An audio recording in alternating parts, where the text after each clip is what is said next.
Om Swastiastu. Yang terhormat, penguji UKIN PPG dalam jabatan tahun 2024. Perkenalkan, nama saya Dewa Ayudiah Pratnyadari, mahasiswa PPG dalam jabatan tahun 2024, kategori 1 dari LPTK Universitas Hindu Negeri I Gusti Bagus Sugriwa, Denpasar, pada program studi pendidikan agama Hindu dengan NIM 231118121.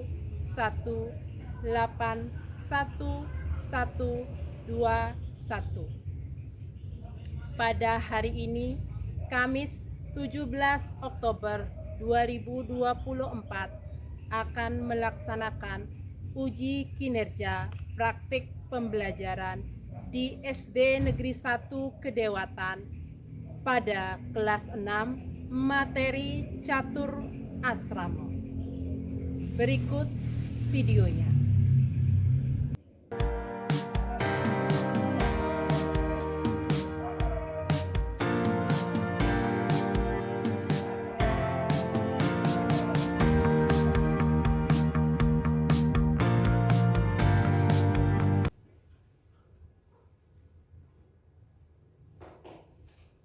Selamat pagi anak-anak. Pagi, Bu. Nah anak-anak, hari ini kalian ketemu lagi dengan Ibu ya di pelajaran agama Hindu dan Budi Pekerti. Nah seperti biasa kita awali pertemuan hari ini dengan salam tangan jari. Ke kelasnya tolong pimpin salam tangan jari. Pada Lasana, tangan jari. Om Swastiastu. Om Swastiastu. Anak-anak tetap berdiri. Kita lanjutkan dengan berdoa agar sama mengikuti pembelajaran dapat berjalan dengan lancar. Berdoa kita mulai dengan sikap tangan Amusti Karana dengan doa Saraswati. Berdoa mulai. Om Saraswati Namo Sumyam Warade Kamarupini Sijarastu Karaksami Siji Bawantu Sadam. Om Mawinamastu Namo Sidam. Om Siji Rastu Tatastu Swaha. Selesai. Silakan duduk anak.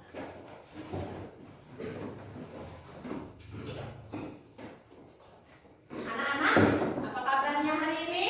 Baik. Semua dalam keadaan sehat? Sehat. Anak-anak, kalian bertemu lagi dengan Ibu pada hari ini ya. Dan sebelum Ibu memulai ke pembelajaran, Ibu akan mengecek kehadiran kalian terlebih dahulu. Apakah semua hadir hari ini? Tidak. Tidak? Tidak. Ada yang tidak hadir? Ada. Siapa yang tidak hadir? Di sana. Ada laporan anak-anak? Ada. Kenapa dia? Sakit. Oh, sakit. Jadi satu orang saja ya yang sakit ya. Ya. Nah, yang lainnya semua sehat ya. Kalian dapat mengikuti pembelajaran dengan baik. Nah anak-anak, mari kita doakan teman kita Gusti Lana agar dia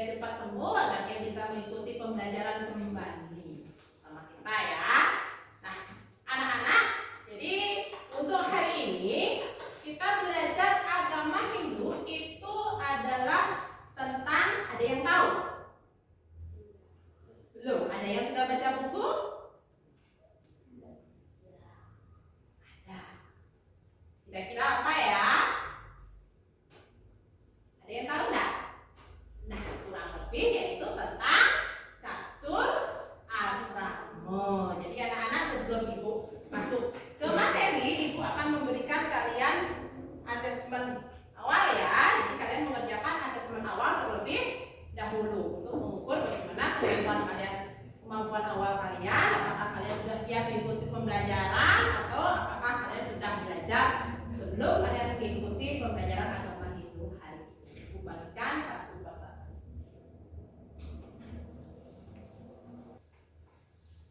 Anak-anak silakan dikerjakan terlebih dahulu ya asesmen yang ibu bagikan. Ingat diisi dengan identitas terlebih dahulu.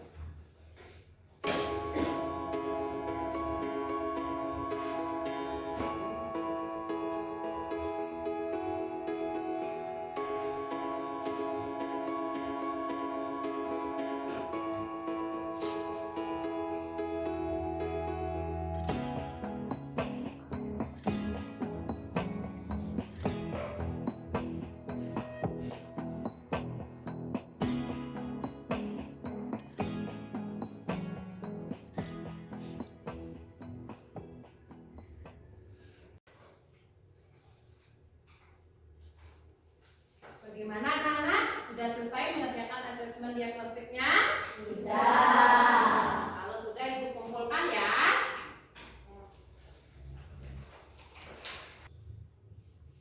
Nah anak-anak, asesmen diagnostiknya sudah ibu periksa ya. Jadi berdasarkan hasil asesmen diagnostik yang kalian kerjakan, nanti ibu gunakan untuk menentukan kelompok ketika kalian akan mengerjakan tugas yang akan ibu berikan secara berkelompok. Nanti ada tugas berdiskusi. Oke, nah, anak-anak untuk sekarang ibu akan lanjutkan. Anak-anak, apakah kalian pernah mendengar istilah catur asrama? Pernah? Nah, jadi ada yang tahu nggak? Ada yang sudah baca? Apa itu catur asrama? 4 tingkatan hidup manusia. 4 tingkatan hidup manusia. Benar, benar. Yang lainnya? Siapa lagi yang sudah baca? Nah, catur asrama Putri sudah menjelaskan sedikit ya. Jadi catur asrama itu 4 tahapan hidup manusia. Terus bagian-bagiannya ada yang tahu?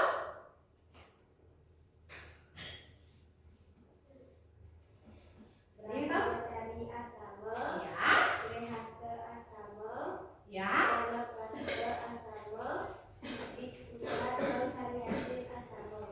Nah, jadi Putri sudah menyebutkan keempat bagiannya ya. Jadi anak itu sudah siap untuk mengikuti pembelajaran hari ini. Nah, anak-anak, untuk pembelajaran agama Hindu hari ini itu materinya adalah mengenai catur asrama. Jadi, bagaimana memahami ajaran daripada catur asrama. Dan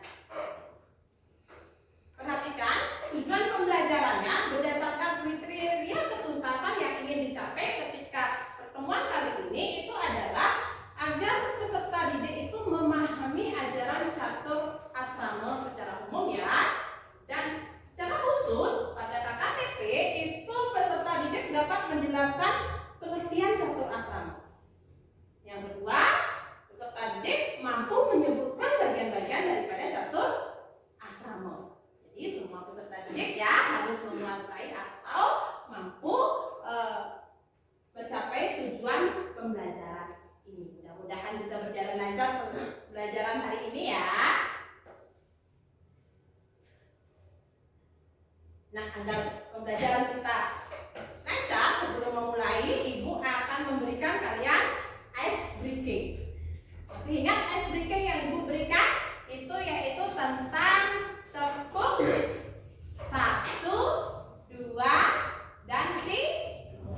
Tepuk 1, tepuk 2, tepuk 3, tepuk 3, tepuk 1, 2, 3, 2, 1, 3. Ya, tepuk semangat anak-anak.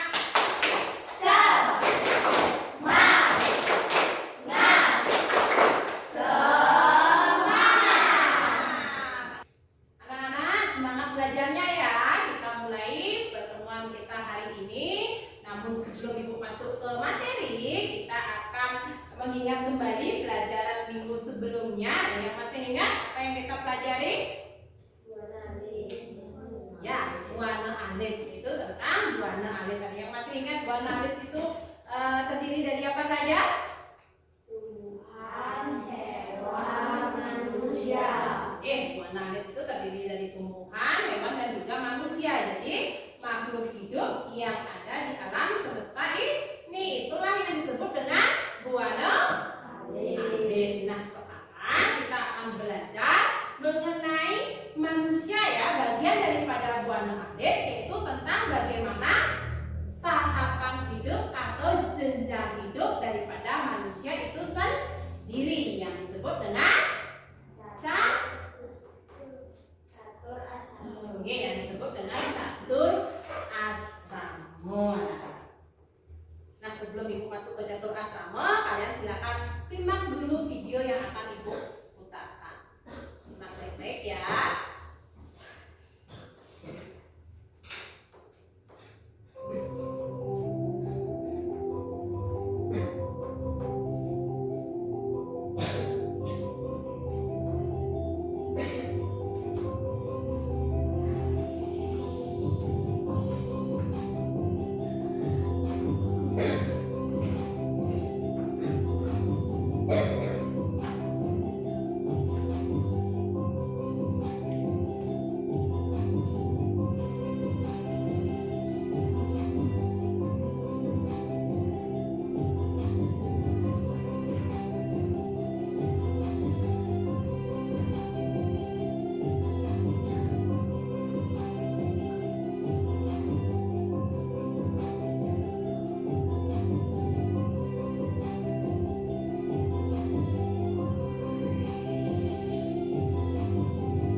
Nah, anak, itu tadi video yang Ibu tampilkan di depan. Setelah menyimak video tersebut, apa yang kalian dapatkan setelah menyimak video yang Ibu putarkan? Apa yang kalian lihat di sana? Orang-orang yang sedang menjalankan catur asrama. Orang-orang yang sedang menjalankan catur asrama. Yang lainnya, selain Putri, gambar apa yang kalian lihat di sana? Ada orang yang sedang belah. Selain itu, orang ya, ada gambar orang menikah ya. Terus ada gambar orang bersama keluarganya ya. Setelah itu ada gambar orang pensiun, orang tua. Selain itu, ada gambar orang yang sudah tua, memasuki usia yang sangat rentan. Nah, anak-anak, jadi mengenai pembahasan kita hari ini itu adalah mengenai ajaran catur asrama. Tadi kalian sudah menyimak video di depan. Sebelum Ibu menjelaskan, Ibu akan memberikan kesempatan bagi kalian untuk membaca materi yang Ibu bagikan ya. Silakan dibaca dulu materi catur asrama. Silakan anak-anak membaca dulu.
asrama berasal dari bahasa Sanskerta dari kata catur dan juga asrama. Atau catur berarti 4, sedangkan asrama berarti tahapan hidup, tingkatan hidup, atau jenjang hidup manusia. Jadi, ajaran catur asrama ini dalam konsep agama Hindu membagi kehidupan manusia ke dalam 4 tahapan atau asrama. Jadi, setiap tahapan tersebut itu mempunyai tujuan dan kewajiban yang berbeda-beda. Nah, anak-anak itu sendiri dalam catur asrama masuk di tahap yang pertama. Sekarang kita masuk pada bagian-bagian daripada catur asrama. Kalian itu masuk di tahap pertama yang disebut dengan brahmacari asrama. Tahap yang kedua itu tahap grihastha asrama. Tahap yang ketiga itu adalah yang keempat bisuka atau sannyasin asrama. Jadi ada 4 tahapan atau jenjang kehidupan yang dilalui oleh umat Hindu.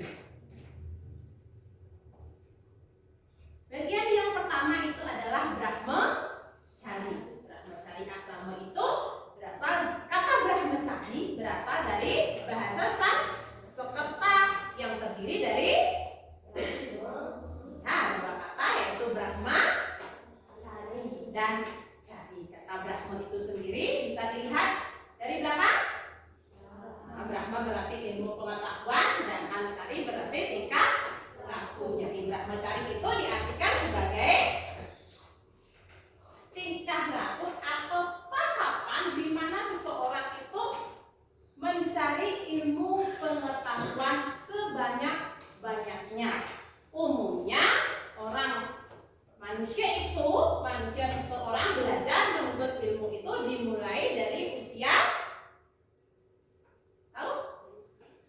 Ya, kalau secara Hindu itu biasanya dimulai dari ditandai tanggal gigi pertama. Tapi sekarang sudah dari tahun ya orang belajar, atau bahkan sesungguhnya seorang itu belajar dari kecil anak-anak. Hanya secara formalnya itu dimulai setelah dia masuk ke sekolah. Di sini dijelaskan biasanya berlangsung dari umur tahun itu berapa? 4 tahun, 5 tahun ya, sampai kurang lebih usia 25 tahun. Tetapi tidak aku ya 25 itu selesai, enggak. Itu disesuaikan atau fleksibel sifatnya. Bisa dipahami? Bisa. Ibu lanjut ke bagian kedua. Bagian yang kedua dalam catur asrama itu adalah grihastha asrama.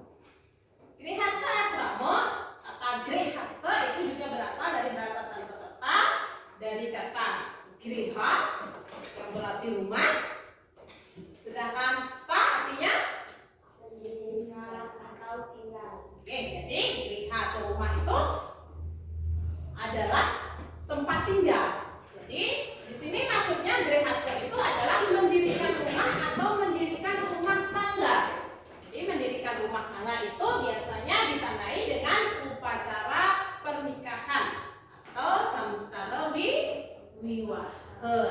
Jadi ketika orang sudah menyelesaikan pendidikannya, ya barulah boleh menjalani kehidupan grihastha asrama. Karena pada tahap ini seseorang akan menjalani tanggung jawab yang besar. Nah, pada tahap ini biasanya berlangsung dari usia 26 sampai 50 tahun ya. Tetapi tidak baku juga, terkadang di umur 20 tahun pun seseorang sudah boleh sesuai dengan undang-undang perkawinan menjalankan kehidupan grihastha asrama. Adapun kewajiban daripada seorang grihastha asrama yaitu adalah meneruskan keturunan. Jadi umumnya seseorang yang menikah pasti akan mempunyai keturunan.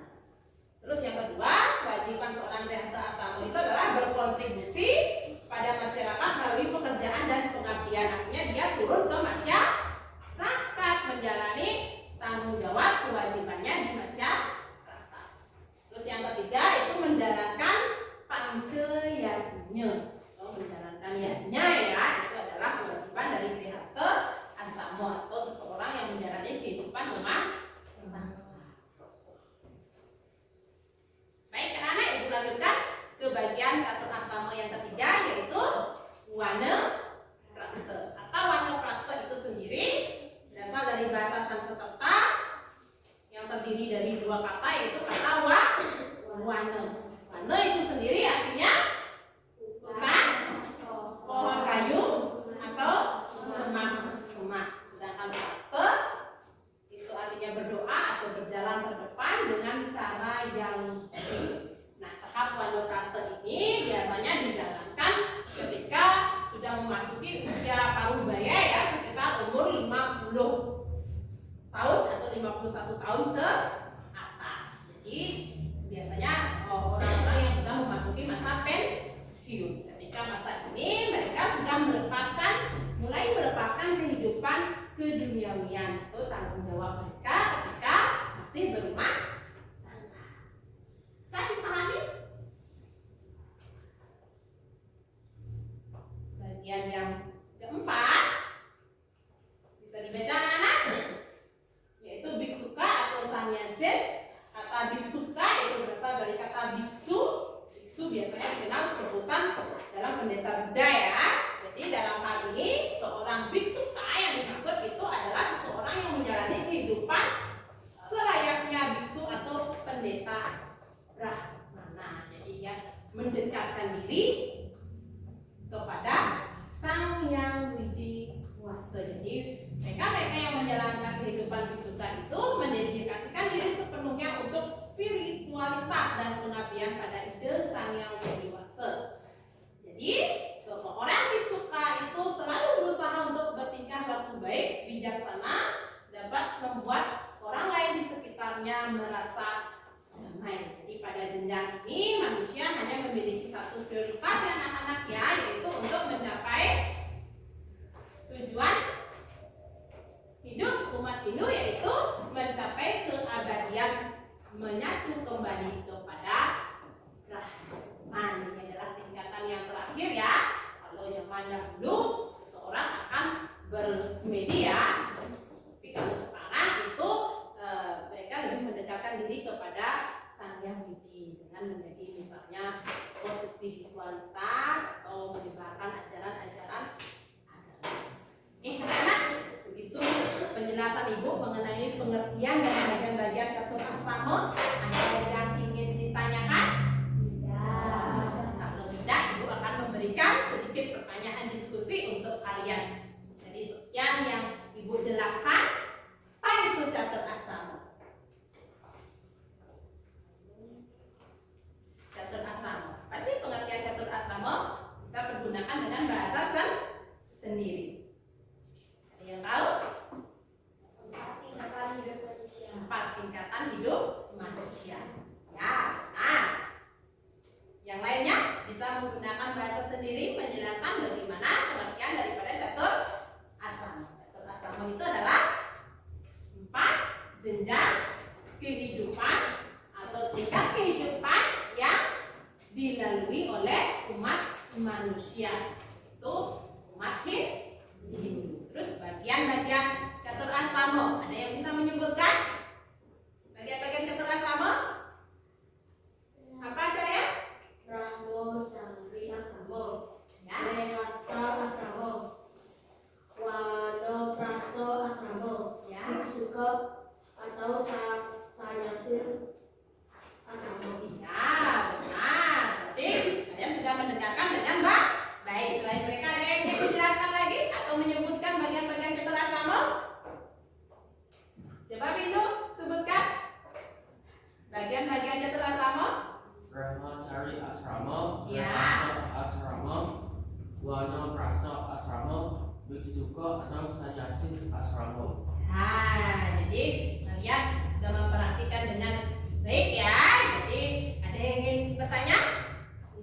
Tidak, kalau tidak untuk menambah pemahaman kalian, untuk menggali pemahaman kalian tentang materi yang Ibu sampaikan, jadi Ibu akan memberikan lembar kerja secara berkelompok. Silakan kalian membentuk kelompok sesuai dengan yang Ibu bagikan.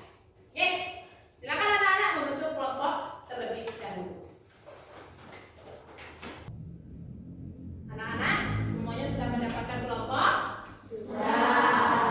Kalau sudah, Ibu akan membagikan lembar kerja kelompoknya ya. Jadi Ibu akan memberikan LKPD, kalian bisa kerjakan secara berdiskusi.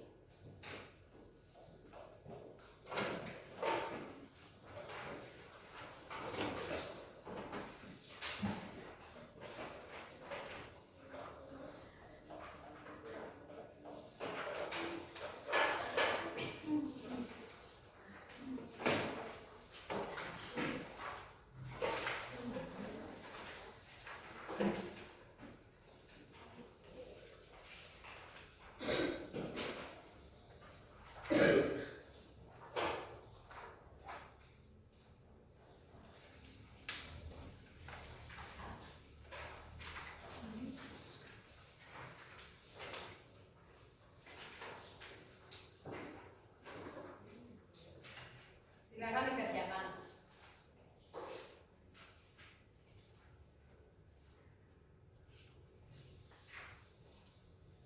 Bagaimana anak-anak? Bisa dikerjakan? Ada yang ingin didiskusikan? Putri?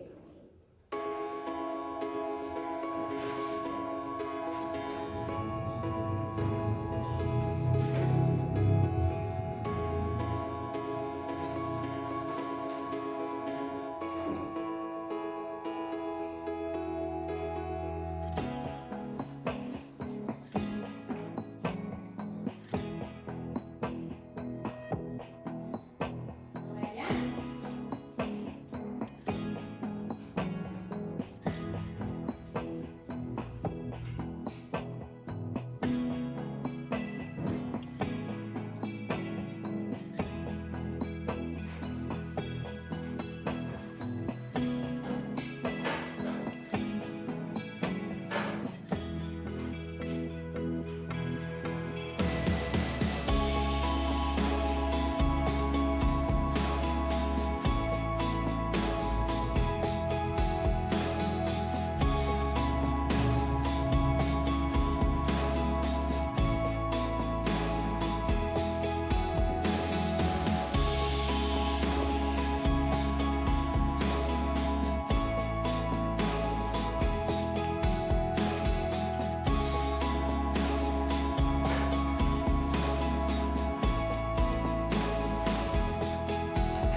Anak-anak, bagaimana? Sudah selesai mengerjakan lembar kerja kelompoknya?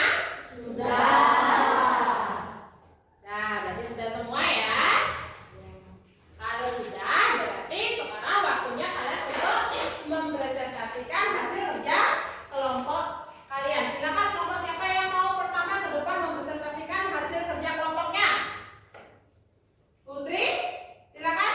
Putri ke depan presentasikan hasil kerja kelompoknya.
dulu ya, silakan Yunda. Bisa aja. Selanjutnya kelompok yang terakhir, kelompoknya Windu ya, silakan ke depan kelompoknya Windu.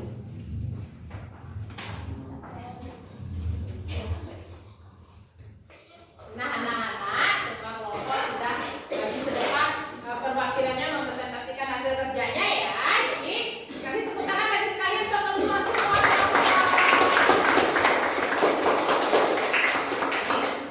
Anak-anak, itu tadi kalian sudah mengerjakan LKPD dengan sangat baik. Nah, sekarang waktunya itu untuk mengumpulkan hasil kerja kelompoknya.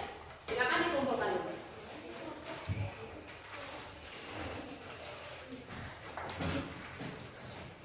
Nah, anak-anak, selanjutnya karena kalian sudah mengerjakan tugas kelompok dengan baik, nah sekarang waktunya anak-anak untuk menyimpulkan tentang materi pelajaran kita hari ini, yaitu tentang ajaran rektor asrama. Siapa yang bisa membantu ibu menyimpulkan? Silakan. Iya, Putri. Catur asrama adalah 4 tahapan hidup yang bahasanya berasal dari bahasa Sanskerta. Catur artinya 4 dan asrama artinya jenjang atau kehidupan. Jadi catur asrama artinya 4 tahapan atau jenjang kehidupan. Jadi catur asrama itu adalah 4 jenjang kehidupan umat Hindu. Jadi yang terdiri dari Brahmacari, yang kedua Grihastha, yang ketiga Wanaprastha, dan yang keempat Sannyasin atau biksu.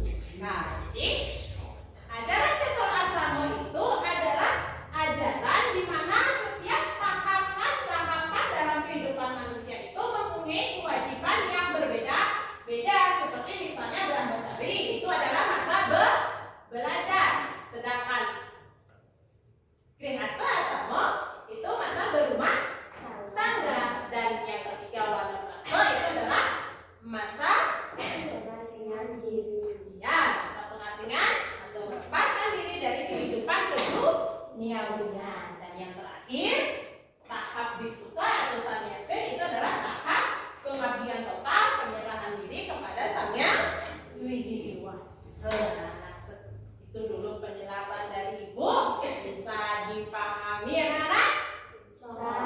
Kita sudah menyimpulkan sampai di sana. Nah, sekarang waktunya kalian untuk mengerjakan formatif. Jadi kalian mengerjakan formatif secara mandiri. Silakan kembali ke posisi duduknya masing-masing. Silakan anak-anak. Anak-anak, sekarang Ibu akan memberikan kalian soal formatif. Jadi untuk penilaian formatif ini Ibu akan berikan menggunakan Google Form ya. Jadi Ibu akan share link Google Formnya lewat grup WA